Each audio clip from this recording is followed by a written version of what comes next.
यो सानो विषयलाई यो स्पेस किन उपलब्ध गराएको होला जस्तो लाग्न सक्छ। तर यो पर्टिकुलर यो विषय भन्दाखेरि पनि प्रहरीको प्रवृत्तिमाथिको प्रश्न हो। यो तपाईँको नाम के हो?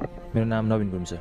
के भयो, समस्या के भयो भन्नुहोस् त? आज बिहान चाहिँ म बिहान चिप्ले ढुङ्ग गएको थिएँ, अनि त्यहाँ मैले पहिलाबाट डबल पार्किङ गर्न सिस्टम थियो त्यहाँ चाहिँ। आज जाँदाखेरि चाहिँ हुँदैन त्यहाँ पार्किङ भनेर चाहिँ उहाँले चाहिँ उनीहरूको उसमा ट्राफिक बस्ने ठाउँमा चाहिँ लगेर राख्यो है। अनि उनीहरूले स्कुटर लगेर राखे। स्कुटर हजुर भएको गल्ती भएको चाहिँ डबल पार्किङ भयो। हजुर पहिलाबाट मैले त्यो डबल पार्किङ गर्थेँ त्यहाँ। अनि आज चाहिँ बिहानै म फेरि मेरो ड्युटी सकेर म पहिला चाहिँ पाइन्थ्यो त्यहाँ ऱ्यान्डम राख्ने गर्थेँ, अहिले चाहिँ नपाइने गराएर चाहिँ बिहान आएको चाहिँ पाइँदैन भनेर मलाई अनि मेरो स्कुटर चाहिँ लगिदियो उहाँ चाहिँ उनीहरूले चाहिँ। अनि उहाँ लगेर चाहिँ अनि उनीहरूले बोलायो, मेरो बिल बुक लाइसेन्सहरू राखिदियो। अनि मैले चाहिँ अनि सरलाई मैले एक फेर भने बिन्ती गरेँ मैले चाहिँ, सर यो चाहिँ मेरो फर्स्ट टाइम हो, मैले यहाँ राखिरहेको थिएँ, तर के अरे मैले चाहिँ माफ गरिदिनु न, चाहिँ मेरो यो चाहिँ फर्स्ट टाइम हो, यो मेरो गल्तीलाई आजलाई माफ गरिदिनु मैले भनेँ सरलाई। कोठाले चाहिँ भित्र बोलाउनु भयो मलाई।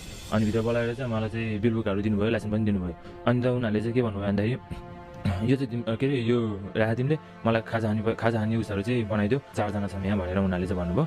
अनि मैले चाहिँ उनीहरूलाई चाहिँ हुन्छ खाजा तपाईँले लगिदिनु पऱ्यो, अब दिनु पऱ्यो हजुर। उनीहरूको चाहिँ मैले झन्डै 4 जनालाई खाजाको व्यवस्था गरिदिनु पऱ्यो। अनि मैले चाहिँ अहिले ल्याइदिनु सर भनेको होइन, अहिले चाहिँ पर्दैन। त्यतिखेर चाहिँ समय चाहिँ 11 बजी थियो, 11:30 भइरहेको थियो। अनि मैले चाहिँ अहिले ल्याइदिनु सर, अहिले म टाढा जाने हो के अरे भनेर मैले भने अहिले त हुँदैन, भरे 3 बजीतिर यहाँ जसरी पनि लिएर आइदियो यताउति भन्न थाल्यो। मलाई कम्बो लिएर आइदियो, चिकन खाने हामीले बफ खाँदैन यताउति भनेर लिएर आएको छ।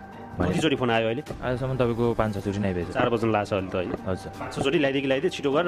हजुर आफ्नो टाइम चाहिँ खाजा आइपुग्यो होइन? हजुर लिएर आएँ। अब पुलिसलाई खाजा खुवाउन जाउँ है त। त्यसपछि उनी निस्के। फोनमा कुरा भएको तपाईँसँग हो?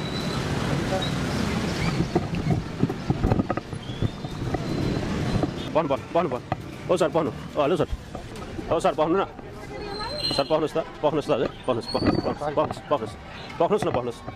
पक्नुहोस्। यो विषय प्रस्तुत गर्न पनि त्यति नै अप्ठ्यारो, प्रस्तुत नगर्न पनि त्यति नै अप्ठ्यारो। यो विषयमा यी कर्मचारीलाई के कारवाही हुन्छ, यी प्रहरीलाई के कारवाही हुन्छ भनेर क्यामेरा लिएर म प्रहरीका कुनै हाकिमसँग गइनँ, यसपालि जाँदिनँ। मैले भनेर हुन्छ भने त यिनीहरूलाई कुनै पनि कारवाही नहोस्, तर यो प्रवृत्ति सुधार गरियोस्।